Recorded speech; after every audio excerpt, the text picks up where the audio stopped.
Planning a fishing trip shouldn't feel like a full-time job.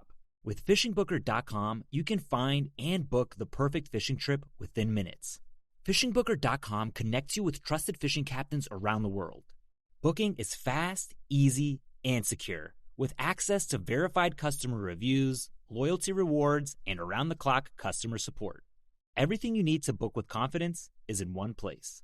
So head to FishingBooker.com and start planning your next fishing adventure today.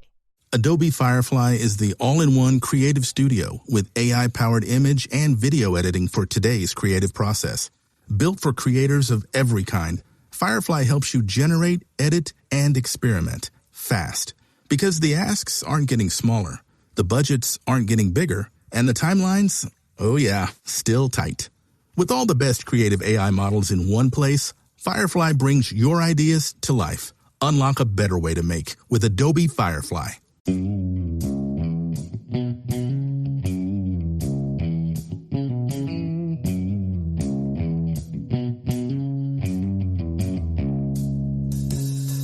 All right, welcome back to the Survival and Basic Badass Podcast. Kevin and Chuck. Today, we're going to talk about traveling. Now, a little bit about traveling, like your day-to-day and your normal routes and your normal routine. We're going to talk about supplies you kind of need to keep in your car, kind of like a cargo bag. I know we've touched on that in other times. But really more what I'm talking about is what happens when shit hits the fan and you have to travel. Maybe you have to go rescue your kid from college. Mm-hmm. You know, your kid's at college and it may be 3 hours away or 2 hours away. That 100 miles, 50 miles, that could be a big deal after an EMP. Right. Or something like that. What if, God forbid, you're away on vacation? What do you do? What if you're just, in the next town on a business trip? Mm-hmm. Me, in any given day, am like 30 miles away from my house, maybe 40, maybe even, 50 or 60. 60 miles is kind of a big deal when you got to walk it. Right. So these are, the kind of things we're talking about. But also, planning. Like maybe, the world kind of collapsed, civil unrest, martial law, whatever. And you got to find a way to get to your loved ones or get to your bug out location or, any of these things, get to your supplies. So that's basically what today's episode is about. And I think you guys might find some useful tips here because we definitely did some thinking about this and, we got some plans. So, Kevin, what are some of the ways that you might go about finding transportation, both after, what would be good modes of transportation, I guess? Yeah, I guess, start with an automobile. That's something that almost everybody has and has access to. Yep. Great carrying capacity. You can store a lot of stuff in your car. It's fast movement. You've got some form of, protection from small arms fire and things like that. Now, the only downside, one, possible susceptibility to EMPs, but not definite susceptibility. Right. Also, you can only travel on roads, kind of defined roads, really. Mm-hmm. You're really taking your chances when you go off road with a car. Right. Now, some of you guys might be like, well, I built a Jeep that's whatever, but you're still limited on the pathway that it can go down. Right. So that's one option. Right. Another situation is fuel. You're not going to just have gas stations along the way that you can easily stop at, or you may not anyway, at any rate. Roadblocks, all sorts of things can come up. Roadblocks and stuff Traffic are a jams. lot more common, on the main roads than... If you've got the idea to hop in your car and, get out of the city, you're probably not the only person with that idea. Right. So, all right, let's kind of talk about that for a minute. So, if a car is our plan, right, and we're assuming the car keeps working, EMP happens, or it's not an EMP. Maybe, the volcano in the national parks goes up. Yosemite super volcanoes. The super volcano. there's ash and dust, and our car still works. Maybe there's an economic collapse and just nobody's going to work anymore, but all of a sudden there's kind of roving gangs in the streets. What are some things that we can do with that, with the car? Like, how are we going to ensure success? That's, I guess, my... Right. Well, I mean, AAA isn't going to show up. No. You know, if you break down on the side of the road, you're kind of out of luck. You know, you're walking now. Whatever supplies you had, it's down to whatever you can pick through and carry with you. So, I mean, you know, car is a great option. So that's a good point, though. Whatever supplies you had. So that should make us all think a little bit about our everyday carry. And, you know, obviously your everyday carry that you can keep in your car is probably more than your everyday carry items on your person. Right. And obviously it's in addition to your on your person. So what are some things, if we put together like a car bug out bag, what kind of things would you be looking for? Well, I mean, you're going to want a toolbox to begin with. I like Keep that. the car so running. Some kind of road repairs, gas tank, right? You know, a few extra gas can in the trunk. You're going to want to have clothes and food, you know, bring water with you. Maybe being the guy who doesn't let your gas tank go below half full would be a, you know, a normal go-to plan. Right. Keeping your tank full. Now, I was just actually listening to an audiobook, and the guy actually kind of feared the possibility of an EMP. And he actually, you know, we've talked about Faraday cages, and he actually set up some like EMP Faraday cage inside his car. Really? To have some extra get home gear. And in his story, it ended up being a big asset. So, believe it or not, some of the things that he put in his EMP bag. Now, if you don't think an EMP or solar flare is even in the realm of possibility, maybe you just have these items in there, not in a Faraday cage. All right. But, you know, I was thinking I could make an ammo can into a Faraday cage pretty easy. And having an ammo can in the back and the 50 cal size, you could fit some stuff in there, you know? Right. So what he had was he had a GPS device. He actually had night vision in there. Okay. Which I don't know how you get that lucky. But I got to tell you, if you're really thinking I have to get home, that almost sounds essential. Right. Well, you know that. Yeah, go ahead. Part of the thing to keep in mind also is if you're traveling and your you know, your supplies like your night vision and things like that are in your car, you have it with you. But if you're at home, you still have it with you. Right. You know? That's the nice part. Right. Well, that's the thing. So, like in this story, the guy ends up being 150 miles away from his house and, you know, traveling. He's like, oh, for the first 2 or 3 days, things will be good. In this story, things start turning to crap kind of in the same day. It's not even, you know, people don't wait. They just turn into animals. Time to ride. Because it turns out when you're on the side of the freeway and every car stops, and guess what? Everybody on the freeway is traveling. You know, I mean, odds are they're going over 20 miles. Right. To get to where they're going.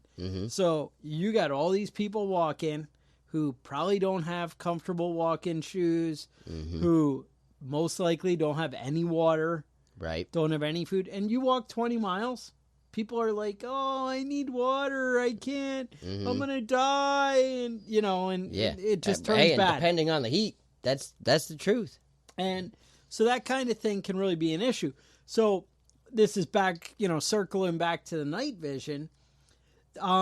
This guy ends up staying off the roads and just traveling at night. And then sleeping, you know, just going way into the woods and hunkering down all day when the hordes and the, you know, masses are. That's a pretty huge asset. So, all right, GPS, we talked about night vision, radios if they were in there, flashlights. This guy has a couple of those solar chargers, you know, same things that are in my Faraday cage.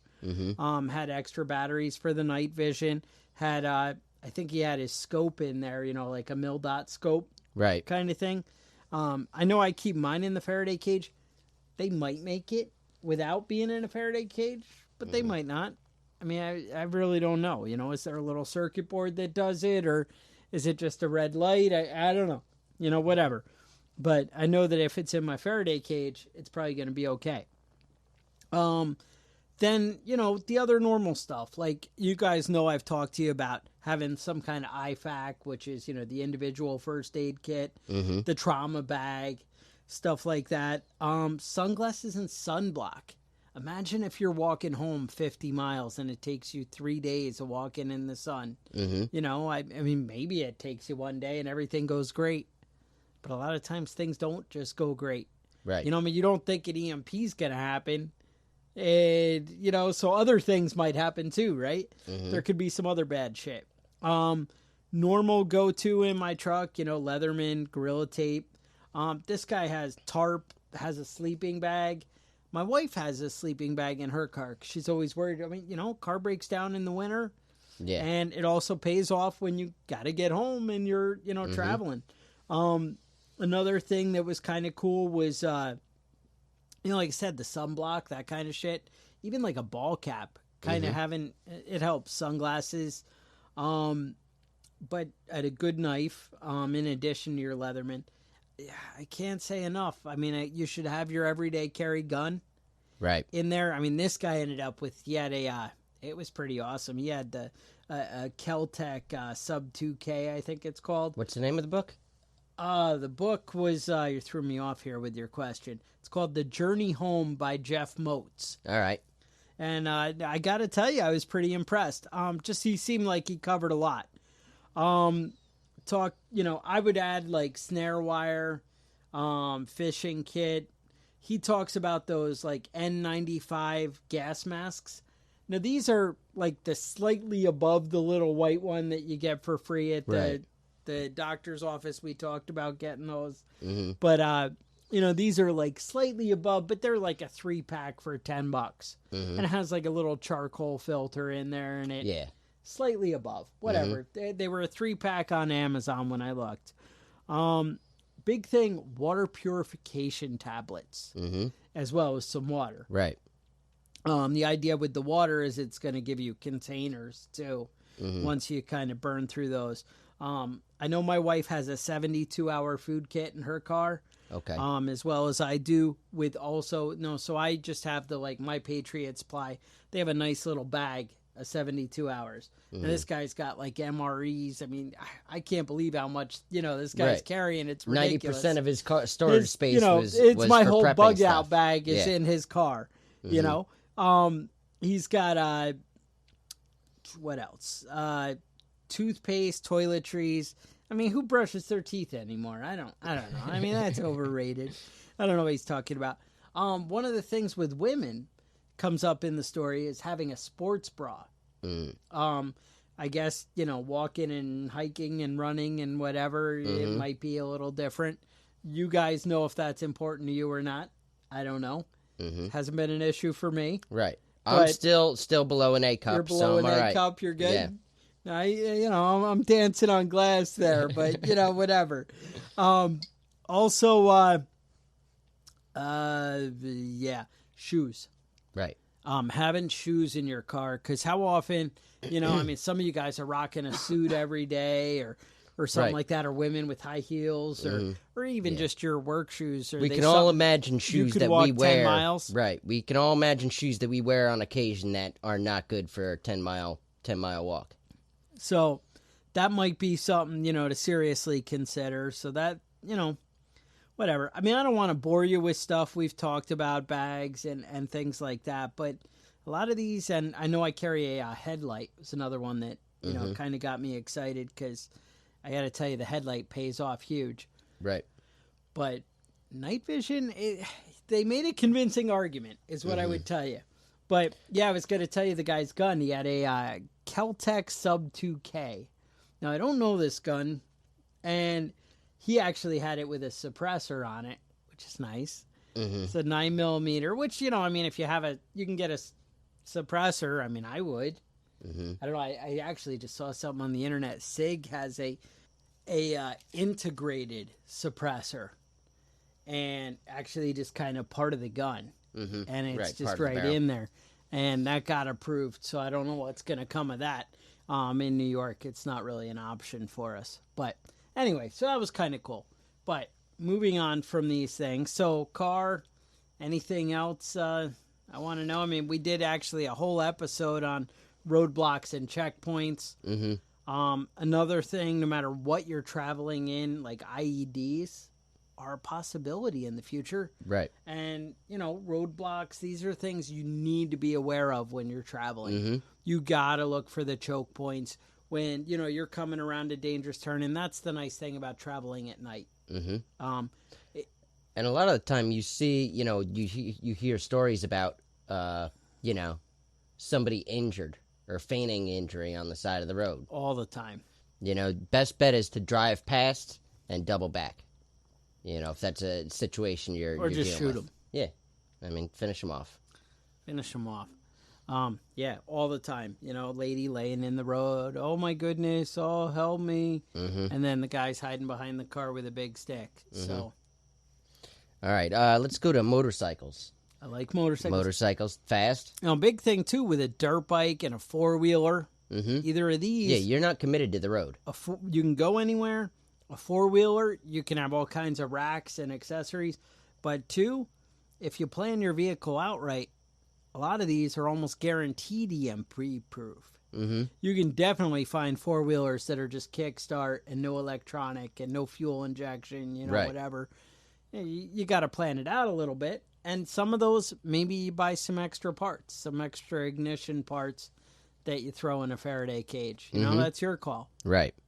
It's faster than a car. You can outrun a car if somebody's chasing you in one. It uses less gas, but you also have less storage space on a lot of these things.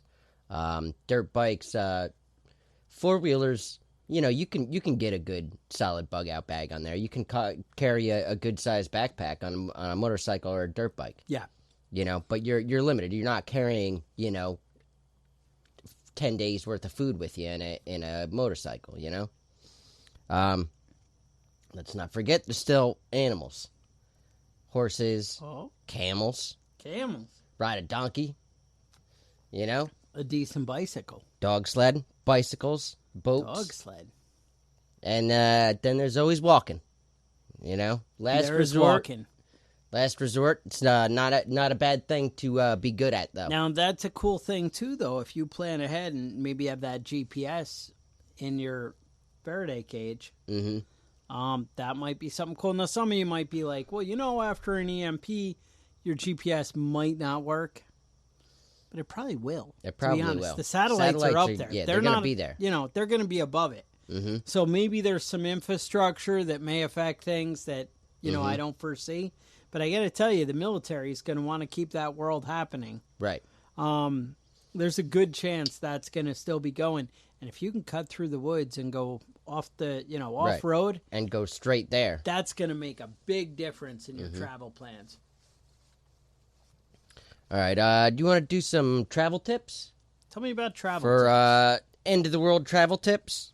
End of the world travel tips. All right. You're going to, focus on your task. Pay attention. If you're driving a car, don't be fucking with the radio. That's don't be always what skipping happens through your in a scary iPod looking movie. for the. Yep. You know what I'm saying? Pay attention to what you're doing. Expect the other drivers on the road, other people on the road, to be stupid and do stupid things. I see that all the time. I was driving. With my wife. This was this past last summer. Okay. And just driving along on the throughway, and there's a van in front of me, like a painter's van, and that extension ladder's on the top. And I saw the front of that extension ladder lift up in the air and then drop back down in the car. So I changed lanes, and just as I did that, popped up again, and this time the back ripped off. I slammed on the brakes and pulled over to the side of the road, and that extension ladder went flying down the street. Would have went through my windshield if I had still been behind him. So, pay attention to shit like that. When I was a kid, I was following a cement truck, and a wheelbarrow flipped off the back right in front of me. And, shit happens. Yeah. Wind catches it. People don't secure things like they should. There it goes. Through your windshield.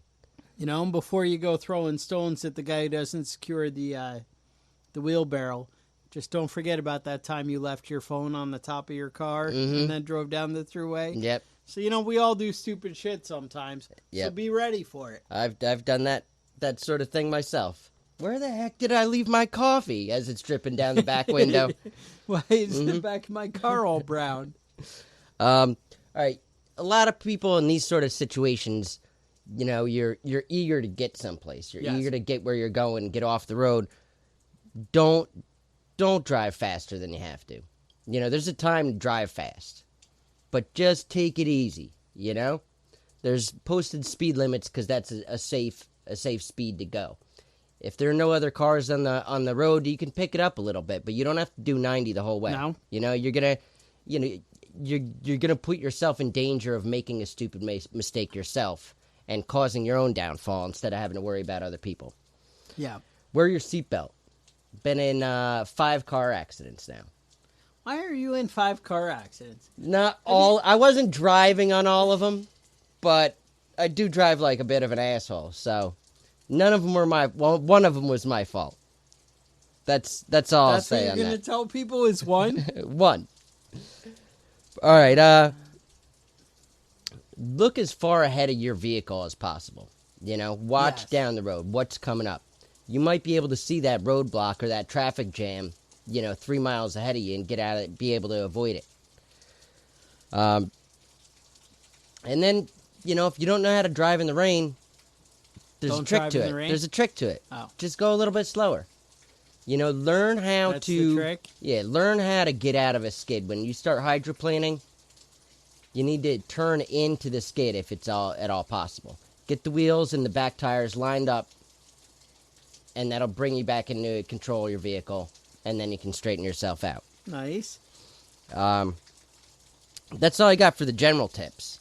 All right. Well, another thing, traveling, you stop, whatever. When you make a campfire, that smoke makes you pretty visible to people nearby. So if you're 30 feet off the woods and you're off the main road into the woods, right, they're gonna see you. They're gonna smell you and see you. Be aware of that.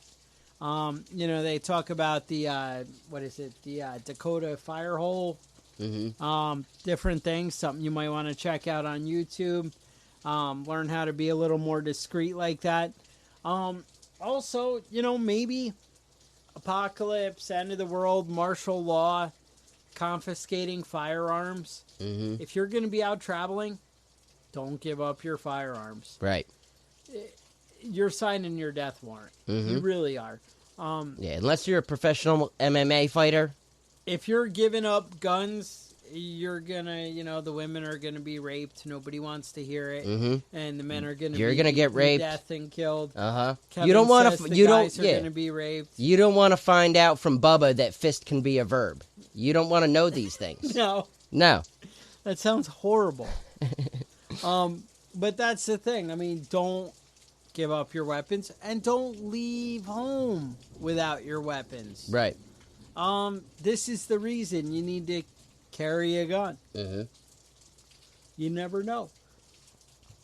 Now, one of the safest ways to travel in a dangerous situation like is that a helicopter?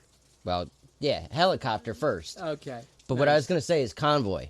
Ah. So that means running in tandem with multiple vehicles. Yes. It's a group of vehicles traveling together for mutual protection is what you want to do. Is you want to have at least 3 people. So if you have 3 friends with Humvees, you're sitting good. Pretty. Yep. Maybe you buy 3 Humvees. Yeah, I remember doing a little convoy when I was in the Navy, and it wasn't actually military situation. We were going from one base to another with 3 of my buddies. Okay. And somebody cut me off and was acting like an asshole. And shit just didn't end well for him. No. Road rage doesn't work when you're focused on one person and there's 2 other people there, coming up behind you. Yeah, so, if you get into a bad situation as the lead vehicle, you have backup. Right. Now, when you're running a trip like that, you need at least 2 people in per vehicle. Okay. You need a driver and what and are a backup the benefits driver. to that? Now, well, first off, you got somebody riding shotgun.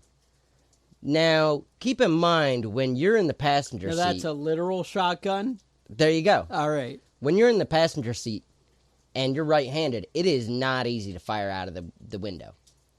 You know, it's not... You know, I know, like, you see the movies and the guy's leaning out the window with his with his hand and he's shooting up up the road alongside. That's not how that shit works, No. though. You're leaning out the window, you're going to be the one that dies.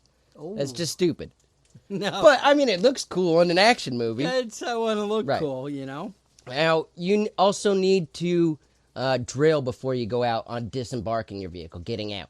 You know, if you're getting fire, if you're trapped and you're getting fire from one side, you need to be able to quickly, get out of the vehicle on either side of the vehicle. You know, if you're in the driver, think about getting out of the passenger seat and vice versa. Right. A shotgun should also be the secondary driver, so you can rotate drivers while one sleeps. Nice. You need to think about, before you get going, though, you need to think about where you're going and how you're going to get there. Whether it's maps, whatever. Everybody has to be on the same page. Alternate routes and that sort of thing. Right, and that's in general, too. I mean, you need physical maps in your car if you're traveling outside of your normal... Yeah. You know, you need to know your area, and really you should have a map of your state, in your car. And if you're traveling cross-country, you need to have a road atlas in there. It's $30 or whatever. Uh-huh. Throw it in the floor of the trunk, and whatever, it's there. I know we all use GPSs, and everything is cool like that now. But if that doesn't work, something goes wrong, this way you have options and you're not as desperate. Right. Another thing to think about is vehicle inspections. And I'm not talking about your state inspection. I'm talking about before you get in the car to go anywhere, check your tires. Do you have a slow leak in one of them? Because that might be a huge issue in another 60 miles, Check your belts, check your gas tank, check your gauges, Find a vehicle with a good windshield. If you got a big crack in the, driver's side window, don't take that one. No. It's going to impair your vision. The fuzzy dice you have from your mirror, take them like down. those. Not necessary. Yeah, but wait, what about my luck? That's when something bad's That's gonna when happen. it's. You're right. See? All right, keep the fuzzy dice. Thank you. Think about communications. Cell phones may not be a thing. Hand radios, CBs, that sort of thing might be a pretty handy tool. Yes. You need to think about what's most likely to go wrong. What are the biggest things? If you get a flat tire in one car and you don't have a spare, when you're driving in a convoy, you can always, disembark, join one of the other vehicles, move the equipment, do whatever you got to do. Right. But plan these things out before you go. Who's going where? What's happening? You don't know what kind of situation you're going to be in when you're on the side of the road with a damaged vehicle. And having comms from vehicle to vehicle is a huge plus. Mm-hmm. But not always possible. So. Right. And then you need to think about the worst case scenarios too. Play those out.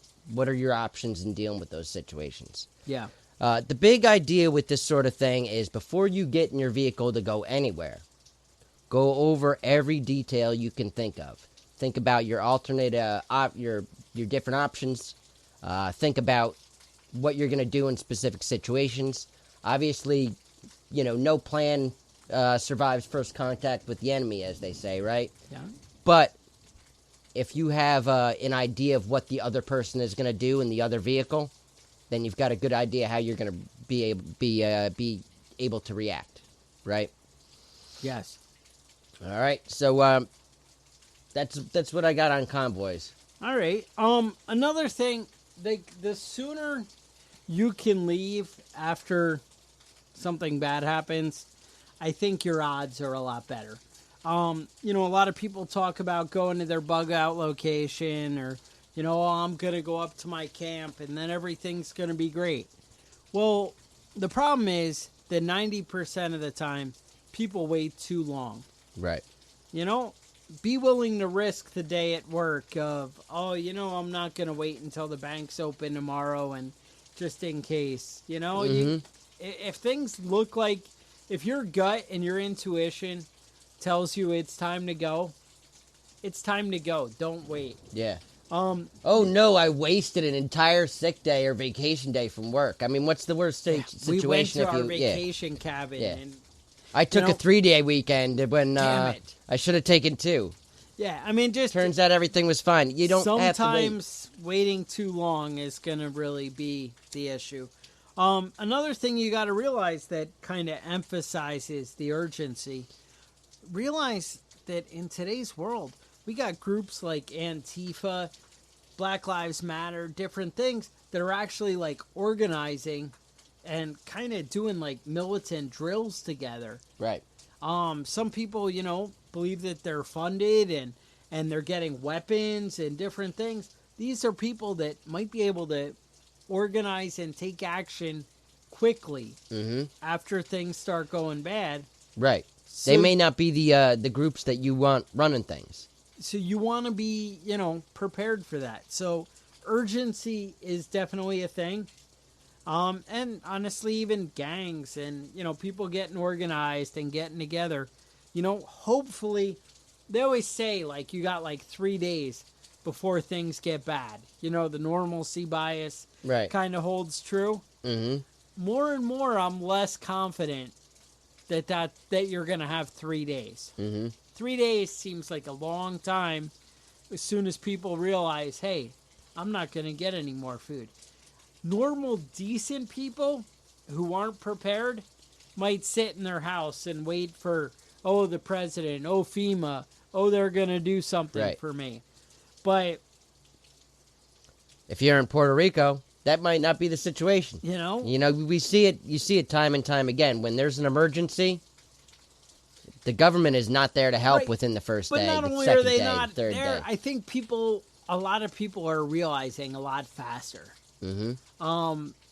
I think more and more we get smacked in the face with reality. Yeah. We see now with California, with fires and different things going on, things can turn bad quickly. So, have a plan, but think of a way. I mean, I got to tell you, I really am kind of more inspired to have some kind of vehicles, but I also want to be where I want to be. Right. I want to make sure that my home is going to be somewhere I don't have to go out and get food. I don't have to fend at the grocery store. Right. I don't have to go begging at the FEMA camp. Like you were just saying. I don't want to show up there. Right. I want to make sure I have what I need and my family has what I need, and not, those 10 items that I didn't get. Let me go get those extra batteries or toilet paper because I didn't use them. And risk, the violence in the stores and whatever. Right. Yeah, my bug out location is my current location. It really if should you be. if you can keep off the road in a situation like that, that's your best bet. And it's going to make such a difference. But the big thing, you need to travel where you're traveling at night. You're going to have to stay off the main things unless you're really armored and prepared. And you're going to have to be planning and looking for roadblocks and ambushes and IEDs and different things. Because this stuff's reality, This is stuff that are potential threats when you're traveling. Guys who've gone through, listen to our podcast on roadblocks and stuff. It's a big, scary deal, When you go in third world countries, it's easy, for people to set up and shake you down and take what they want. And, people want a pretty heavy price. There's some evil in the world. Yeah. People don't want to accept that there's evil in the world, but it can get ugly quick. That's pretty much what I got. All right. Sounds good. You guys know we've had that sponsor, PFA Supply. Right. They have those cool little survival pucks. Might be some great ideas in there that you can just throw in your car. Yeah. And something that, might make the difference in you getting home or not. And $13, that's not a bad investment to, help ensure victory. Yeah, they do have a lot of handy handy little tools in those little containers. I did see in the last month we did get a review on iTunes, but not so much anymore. We don't really push that. And, hey, maybe you guys think about it. You've been enjoying the podcast. Wherever you're listening to it, if you could throw a review on there, might help more people find us, help spread the word. Yeah, it definitely helps out a lot. The more reviews we have, the better. The more listeners, the more, things that are happening, better things work out for everybody. Also, you really love the podcast, you may want to support us on Patreon. We've had a lot of people who kind of come and go over the years and give when they can and don't when they can. And, you guys have been good to us, and we really appreciate it. And those of you that remain taking care of us for a long time, we really appreciate it. And those who could only give for a little bit, we really appreciate that also. Yeah. Anything, whatever, that's cool. Even $1 or $2 is a big help. Give $1 every month. That's awesome. It helps keep us on the air, kind of thing. Does cost a little bit, keep things going and backed up and things loaded. And I know Kevin and I both have to fight the wives off to get the free time to make it come to fruition. So whatever. But with that, stay safe, and we will talk to you guys next week. The Survival and Basic Badass Podcast is a proud member of the Self-Defense Radio Network.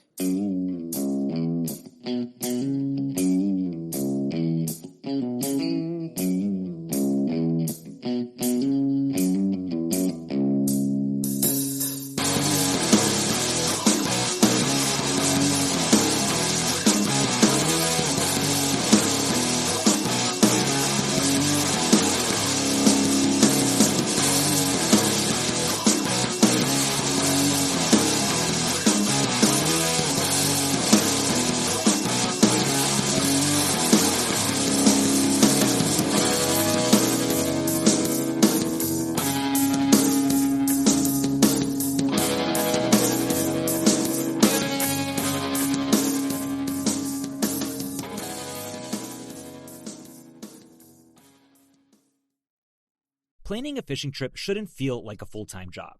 With FishingBooker.com, you can find and book the perfect fishing trip within minutes. FishingBooker.com connects you with trusted fishing captains around the world. Booking is fast, easy, and secure, with access to verified customer reviews, loyalty rewards, and around-the-clock customer support. Everything you need to book with confidence is in one place. So head to FishingBooker.com and start planning your next fishing adventure today.